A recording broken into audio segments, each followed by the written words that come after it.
Sabay-sabay natin alamin ang mga kaganapan na nangyayari sa ating bansa.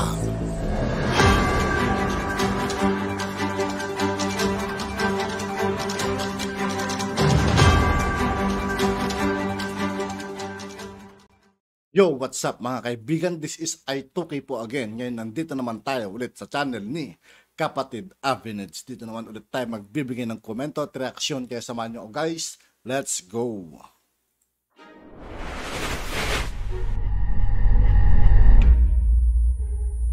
Tungkol pala ito mga kaibigan sa mga nangyari noon about sa history.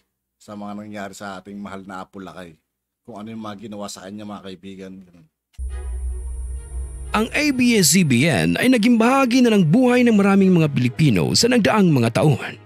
Naririto ang mga entertainments tulad ng mga reality shows, teleserye, game shows at syempre, ang kanilang mga news at documentaries. Pero, alam niyo ba na noong panahon ni dating Pangulong Ferdinand E. Marcos ay ipinasara niya ang istasyong ito at nagawa lang ng istasyong ito na makabangong. Oo, nabaltaan ko rin yun mga kaibigan. Pinasara daw ito ni Apo Lakay nung araw eh. Tapos binalik nung panahon na si Cory na yung Pangulo. Muli, nang maging presidente si Cory Aquino sa ating bansang Pilipinas. Sa panahon ni Pangulong Rodrigo Roa Duterte, ay kanya na naman itong ipinasara at hindi panayagang mag-renew ng prangkisa nito. Maraming mga mangmang ang nagalit, nagprotesta, at sangkatutak ng mga post sa social media na kasi pinigilan daw ni Pangulong Duterte ang freedom of speech. Pero kung ating pag-aaralan at iintindihing mabuti ang mga pangyayari, para sa akin mga kaibigan, tama lang din naman talaga na hindi pinarenew ni Tatay Digong yung ABS-CBN na yan. Kasi number one, yung pagiging bias media, mga newscaster na nasa ABS-CBN mga kaibigan. Mga makadilawan yung mga kaibigan sa totoo lang. Ay ating tapos puro fake news pa yung nilalabas nila. Tapos kung ano-ano pa mga pioneer ang ginagawa nila sa ating mahal na Pangulong Bongbong Marcos nung araw. Unawaan kung paano ang mga dilawan na ito ay kinakasangkapan ng ABS-CBN upang gamitin ito sa kanilang mga black propaganda. Oh boy!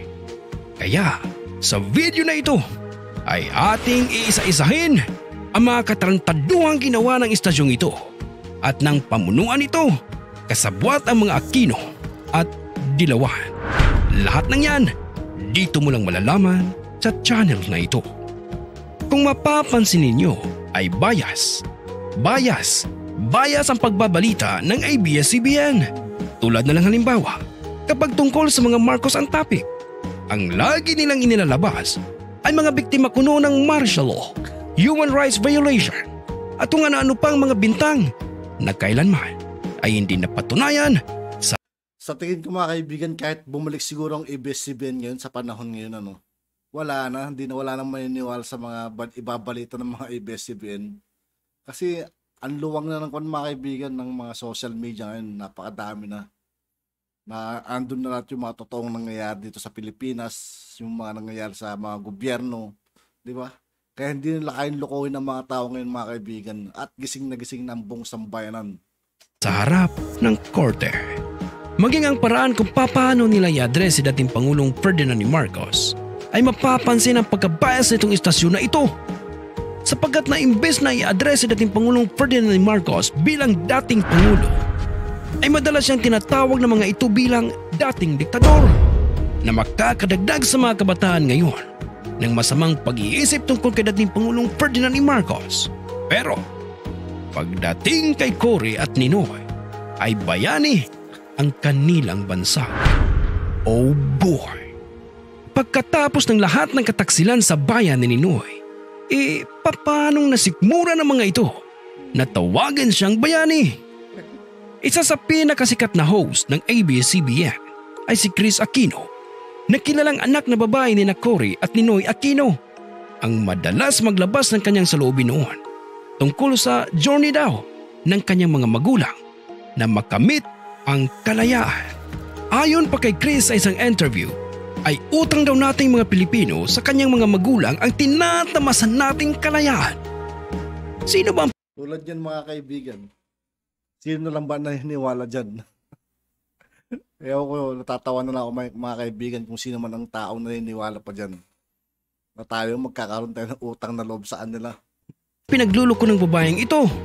Paano maging utang natin kina Ninoy ang ating kalayaan? Imuntik na gang maging komunista ang ating bansa dahil sa kagagawan ng tatay niya. Pero syempre, dahil sa ABS-CBN, nilabas ang interview ni Chris ay pagkakataon na nila para patuloy na linlangin ang mga Pilipino. At dahil sa lakas ng puwersa noon ng mga dilawan at malaking impluensya ng ABS-CBN, ay nagawa nilang maipanalo si Noynoy Aquino bilang Pangulo. Ibig sabihin, nauto na naman nila ang mga Pilipino noong panahong iyon. Dahil noon pa man ay talagang maimpluensya na ang ABS-CBN dahil sa mga Lopez na nagpasimula nito. Kung ganun, bakit napaka-protective ng ABS-CBN sa mga Aquino? May sagot ka ba, kapatid? Ang sagot ay naririto. Nang pumalit si Cory Aquino bilang Pangulo ng ating bansa, imbes na i-push ang proyekto ni dating Pangulong Ferdinand E. Marcos na buksan ang Bataan Nuclear Power Plant, ay mas nakinig ito. Ito mga kaibigan, kung pinagpatuloy lang talaga sa ng ating Pangulong at ng Pangulong Cory Aquino, yung dating proyekto ni Apo Lakay, siguro isa sa pinakamaunlad ng Pilipinas mga kaibigan. Pero wala mangmang mga kaibigan Pinahinto ba naman? Pinasara? Sa mga payo ng mga Lopez. Nagkasundo ang dalawang panig na magtulungan upang mayangat ang isa't isa. Dinaglaon, noong February 26, 1986, ay ibinigay ng libre ni Cory sa mga Lopez ang Meralco. Kaya't imbes na sa gobyerno ito, ay naging private property tuloy ang Meralco. Ito ang dahilan kung bakit ang taas-taas ng singil ng kuryente natin ngayon, dahil pribadong kumpanya ang nagmamay-ari ng Meralco na dati ay sa gobyerno. At bilang kapalit ng pabor na ito, ay nakipagkasundo na naman ang mga Lopez na gagamitin ang kanilang impluensya upang tulungan ang pamilya Aquino na i-build up ang imahe nito sa mga tao na hanggang sa ngayon ay damang-daman natin ang epekto sa bansa natin. Pati ang mga history books sa ating bansa ay kanila ring ni-revise at binago na pinapakita na ang masama ay si Marcos. At ang totoo yan mga kaibigan, alam yan lahat ng mga batang 90s mga kaibigan. Alam yan. Kasi yung mga teacher natin noon, wala silang ibang sinabi kundi masama ang Marcos, di ba?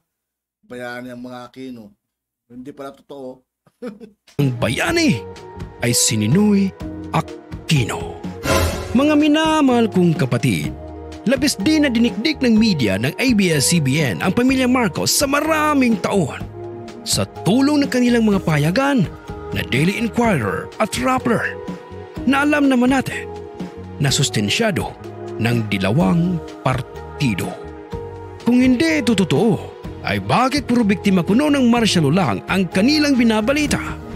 Bakit ayaw nilang ipaalam sa makabagong henerasyon kung ano-ano yung magaganang nagawa noon ni dating Pangulong Ferdinand E. Marcos? Yung mga sandamakmak na mga paralan na ipinapagawa sa panahon niya, mga tulay, mga kalsada, mga benepisyo, mga proyektong pang-agrikultura at marami pang iba. Bakit laging masama ang ibinabalita nila noon kay dating Pangulong Ferdinand E. Marcos? Isa lang ang sagot dyan. Masakit man aminin o hindi, ang ABS-CBN ay hawak ng makakaliwang grupo na kinain na ng kanilang pagiging sakim sa kapangyarihan. Kahit kailan, hindi nila ibinabalita kung sino ang may kasalanan sa Hacienda Luisita Massacre, Mindiola Massacre, Lupao Massacre, yung pag-usbong ng grupong Alsamasa at Tadtad Cult, at iba pang mga pribadong grupo na may basbas ni Cory ang pagkakatatag. Para sa mga hindi nakakaala, ang mga grupong ito ay mga brutal na mga vigilante na walang pakialam kung inosente ka o hindi. Basta kung ituro ka sa gobyerno ni Cory bilang target, ay asahan mo na isang gabi ay may bigla na lang papasok sa bahay mo at tutugisin ka kasama ang buo mong pamilya. Kilala ang grupong Alsamasa at Tadtad Gold bilang ilan sa mga vigilanteng grupo na matitindi ang paraan sa pagtugis tulad ng pagpugot ng mga ulo ng kanilang target. Lumalabas sa pag-aaral na mas maraming ang human rights violation ang naganap sa panahon ng mga Aquino. Ngunit, bakit hindi nagawang ibalita ng mga pinagmamalaking matatalinong journalist ng ABS-CBN? Again, isa lang ang sagot, kapatid. Hawak ng dalawang partido ang ABS-CBN. Ang pagbagsak ng bias na istasyon. Lahat ng bagay ay may katapusan. Kasama na rito ang pang-aabuso ng bias na istasyon sa kapangyarihang ibinigay sa kanila ng mga dilawan. Kamakailan lang, sa wakas, ay nanaig ang hustisya at siyang tama. Lumitaw ang tunay na katotohanan na pilit itinago ng ABS-CBN. Naglabasan ng mga charges laban sa istasyon na ito, maging sa management ito. At dahil dito, napakaraming lumabas na ebidensya laban sa kanila, ay wala na silang nagawa kundi gamitin ang kanilang halos 11,000 na mga empleyado upang magrally, magprotesta sa ating Naalala mo, parali-rali pa yung mga tao dun eh. Yung mga artista nun, naalala ko nag-post ng kung ano-anong mga video pa nila. Pangulo na huwag ipasara ang kanilang istasyon. Sa katotohanan at talagang katotohanan, wala silang pakialam sa kanilang mga empleyado. Dahil kung talagang nagmamalasakit sila sa mga ito, ay dapat sana noon pa man ay inayos na nila ang mga gusot ng kanilang kumpanya para hindi nadadamay ng matindi ang kanilang mga empleyado dahil sa management ng company nila. Mga minamahal kong kapatid, sa huli ay nanaig pa rin ang tama at napabagsak ang istasyon na siyang pangunahing instrumento ng mga dilawan upang siraan ng mga Marcos, pati na si Pangulong Duterte. Napabagsak ang istasyong lumason sa isipan ng maraming Pilipino. So ayan mga kapatid, sana naman sa video na ito ay mayroon kayong natutunan na ang lahat ng kasamaan at kasakiman ay may katapusan. Hanggang dito na lang tayo mga kapatid, at sana huwag niyong kalimutan na ang may malinis na kalooban ay walang kinatatakutan. At yun nga po mga kaibigan, dito po nagtatapos ang ating reaction video. Muli, ako po si I2K ng Sundalo ng Dunggalo at 811. Maraming salamat sa patuloy na pagsuporta. Yeah. Peace out.